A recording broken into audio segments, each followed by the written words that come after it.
All right, so I got my mom on for the first time ever in a new podcast studio. Um, Nice place. yeah, I also got Jared here, who's going to be on in a few months on my channel. So we're going to talk about my disability slash disorder 22Q. Do you want to go now? Sure. So, first of all, do your listeners know that you have a genetic condition? Yes, every guest I've had on, I've mentioned her before. I say I have something. Yes, Do you know? And they don't half the time. They do not know. No, they don't. okay, yeah, James doesn't have the kind of genetic condition where just by looking at him you would say, "Oh, like I recognize that." But actually, the genetic condition he has is called 22q11.2. It's a microscopic deletion syndrome. And the professionals actually say it's probably the second most common genetic condition behind Down syndrome. Everybody knows about Downs. Downs was named, I mean, it was discovered a long time ago, but it was named like in the 1800s.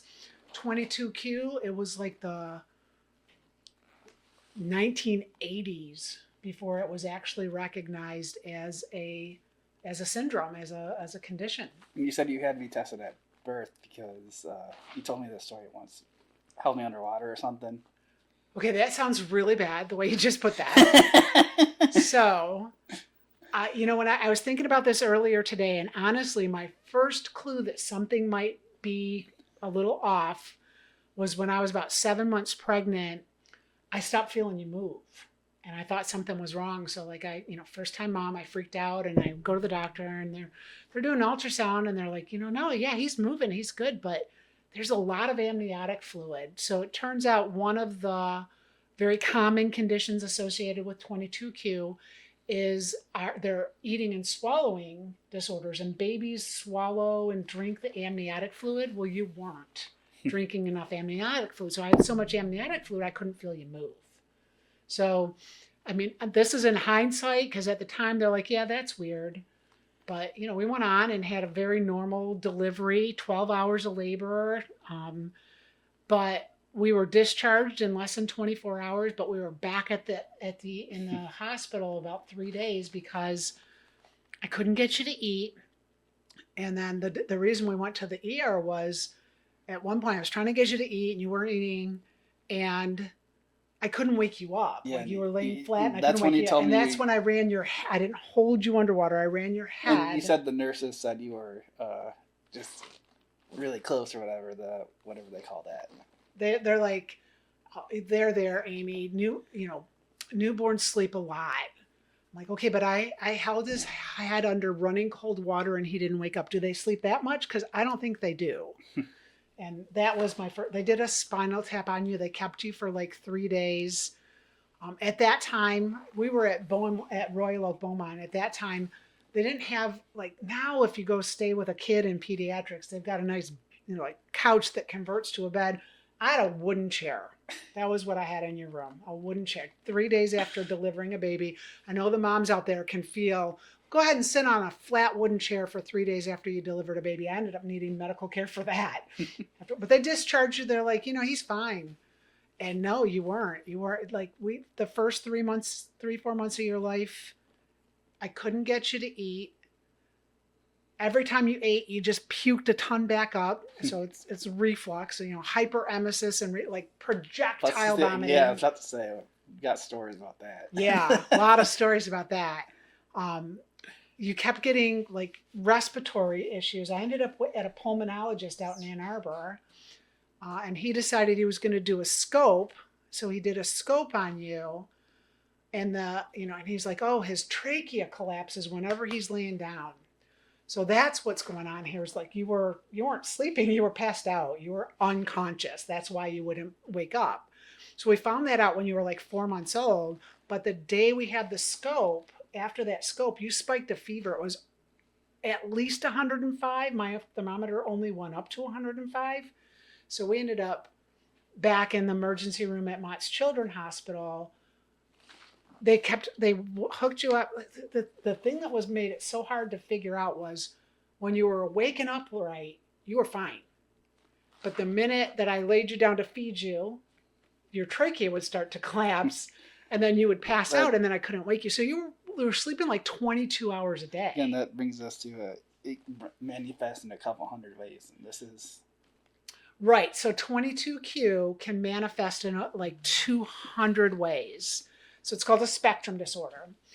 So the really extreme version of it, which a lot of doctors will recognize, is called either velocardiofacial syndrome, so the VCFS, or DeGeorge syndrome. So VCFS is like 80% of cleft palate babies have this microscopic deletion.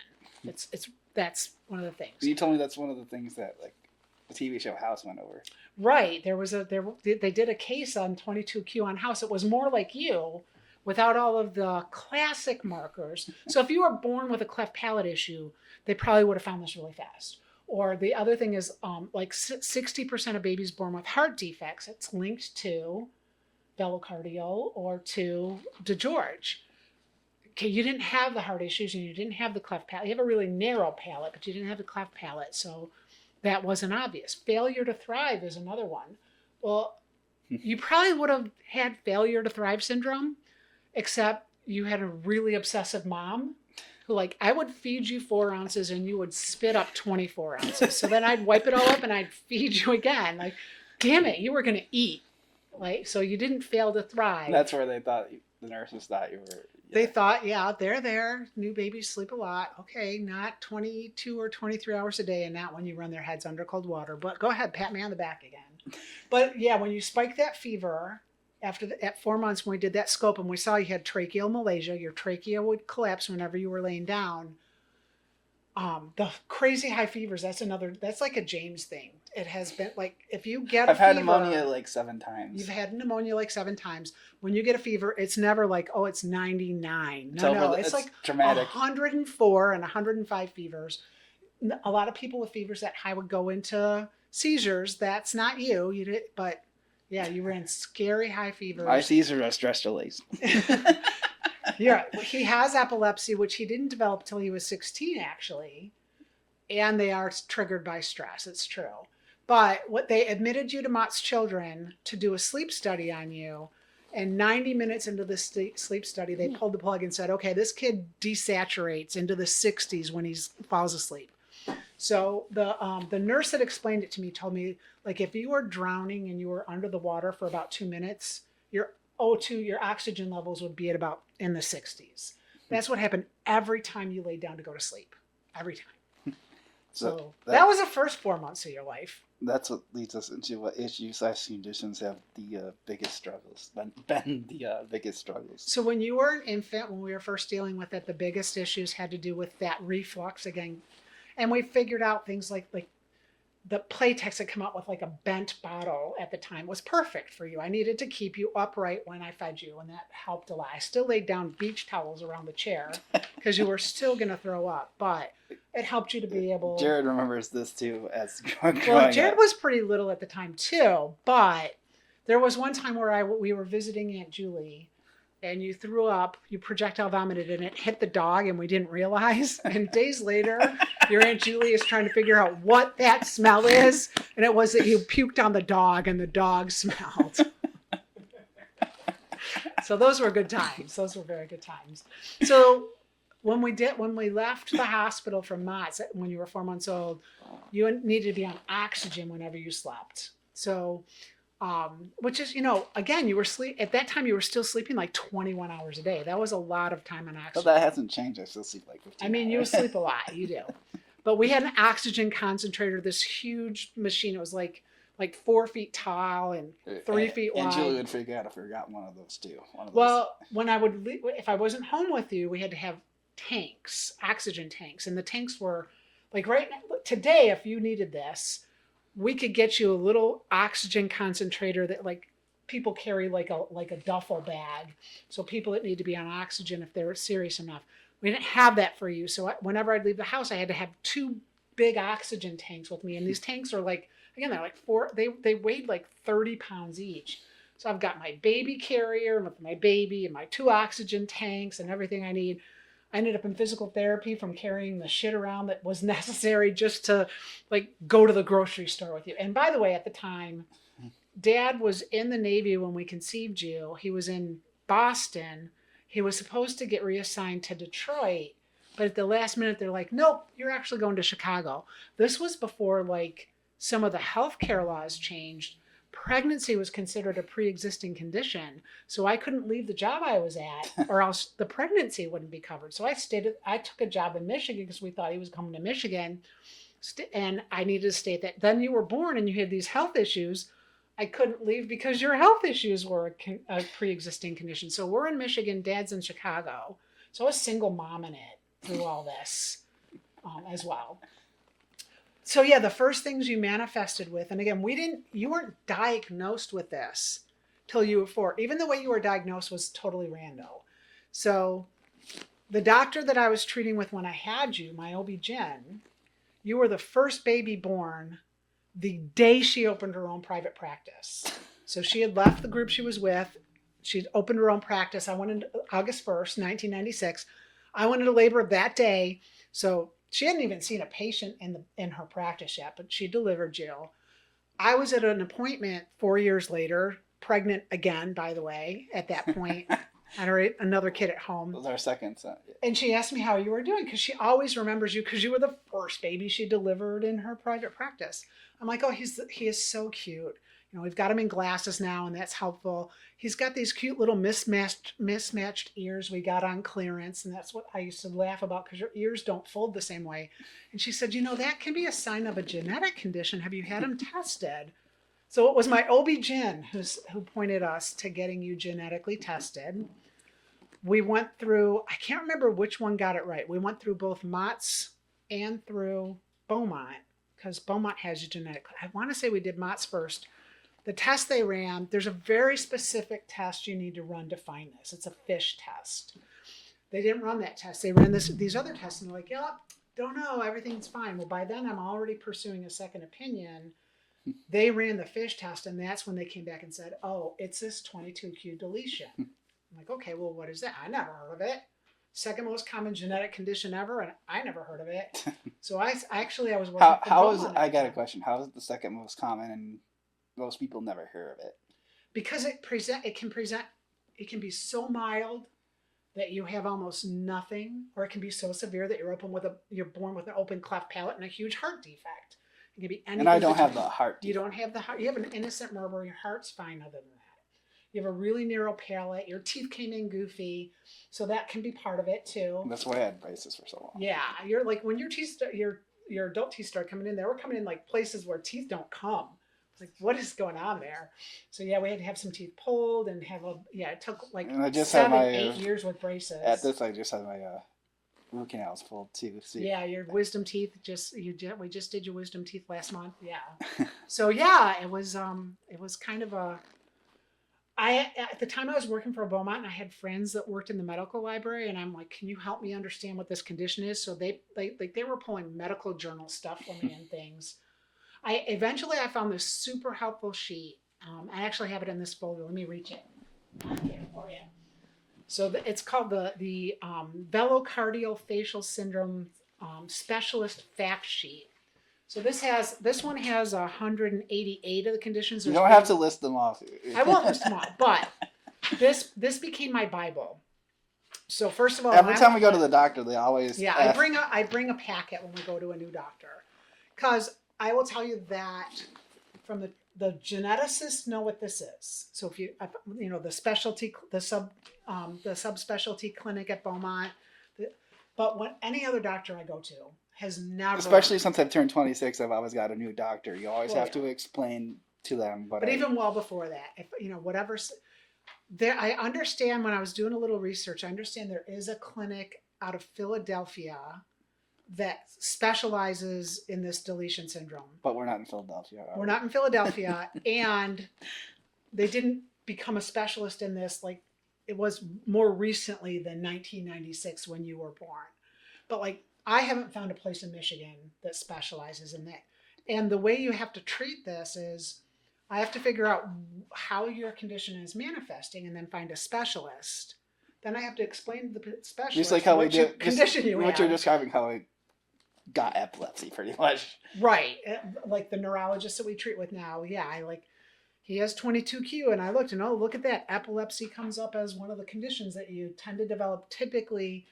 And again, it was through As a stress when I was teenager. 16. Yeah. Yeah.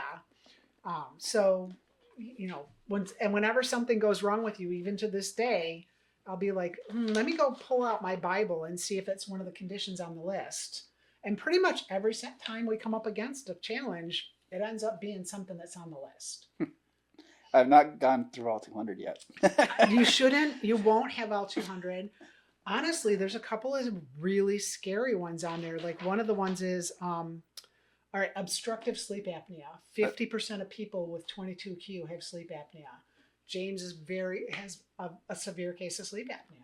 It's on the list.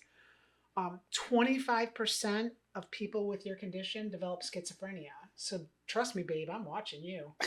Like if he starts talking this shit that's not there, we're gonna know. And 20% of people with 22q are on the spectrum. They're autistic.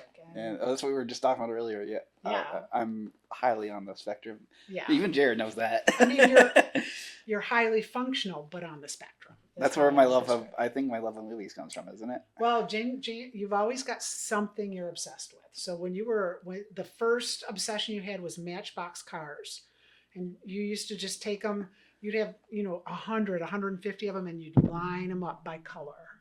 That was Thomas. And then you'd look it at was them. Thomas, wasn't it? Then it was Thomas the Tank Engine. Then it was Pokemon figures. Yep. So at one point you had a couple of thousand of those little plastic Pokemon figures. It's been The Walking Dead since 2014. I still got the. Yeah, you're still obsessed with that. Yeah. So yeah, there's something. There's something along the way at every point. Well, that's 10 years. It's at the very least been movies. So if we back it up to when they did that sleep study at Knott's Children's Hospital, and they realized like every time this kid falls asleep, he desats into the 60s. At that point, one of the doctors came to me and he's like, you need to prepare yourself. This is really serious. We don't know if he's been doing this for the past 4 months. He probably has really severe brain damage. He might not walk. He might not talk. You need to prepare yourself. I remember this story. Yeah. And I remember thinking, well, not over my dead body. That was what I thought. So I thought we're gonna run at this. Here I am with. Yeah, my body's not dead, and here you are. have 2 podcasts, almost 100,000 subs. Well, more jobs than anybody. You can walk and you can talk. You didn't talk till really late. You were like 4 before you started speaking in sentences. Yeah, you said somebody tried to take you away when I was 4 or something. Like, no, that was when we found out that you had the osteopenia element of 22q. So. And you said that's also where she tried to take me away or something. Yeah.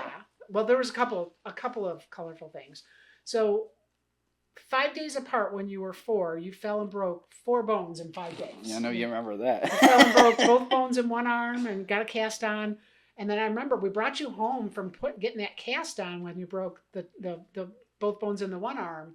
I'm just watching you walk around and you were so off balance. Like I hit my eye. And sensory integration is another element of all of the syndrome. So you weren't terrifically balanced to start with, but put a cast on your arm, and it was like I nailed one foot to the floor, and you were walking like you were just very unbalanced. And I looked at your grandmother and I said, "He's going to fall and break the other arm."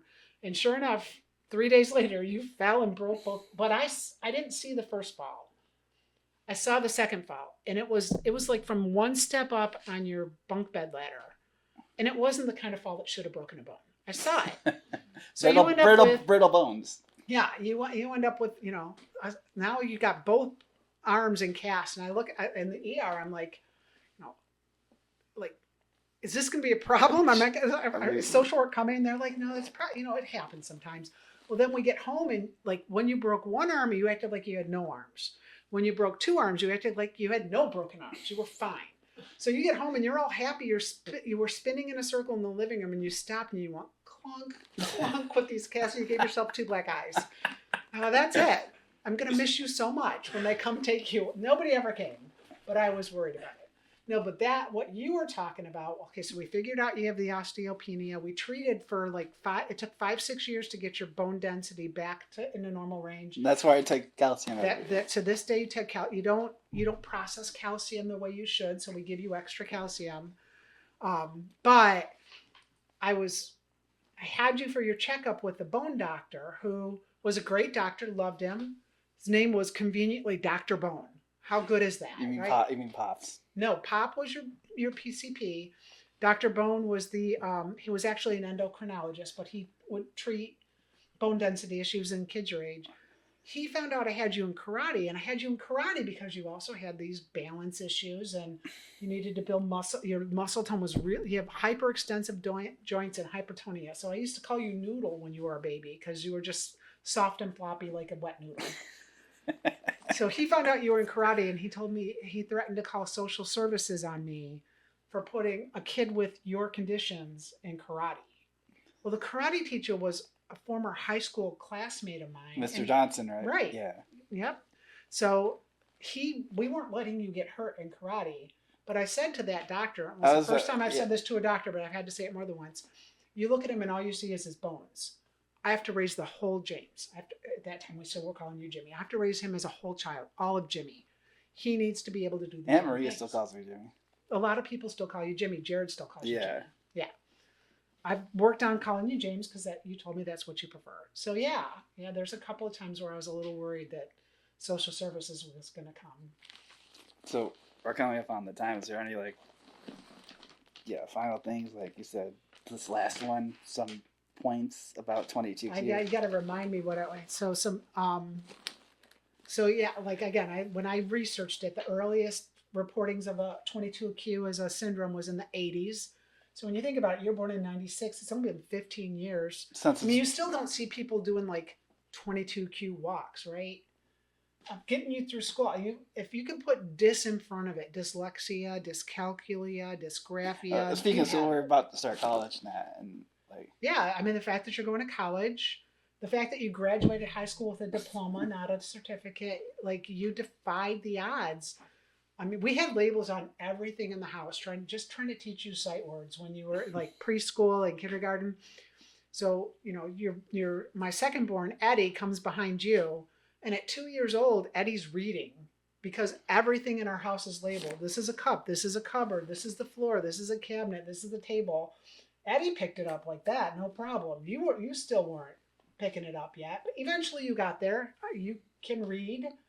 Your language skills are actually, your overall IQ is like 64. That's really low. That's mild to moderately impaired. But people meeting you wouldn't know that because your language skills are more like in the 80s. Your math skills are below the first percentile. We just took a test. We know that. Yeah, math skills are, nobody should let you do the math.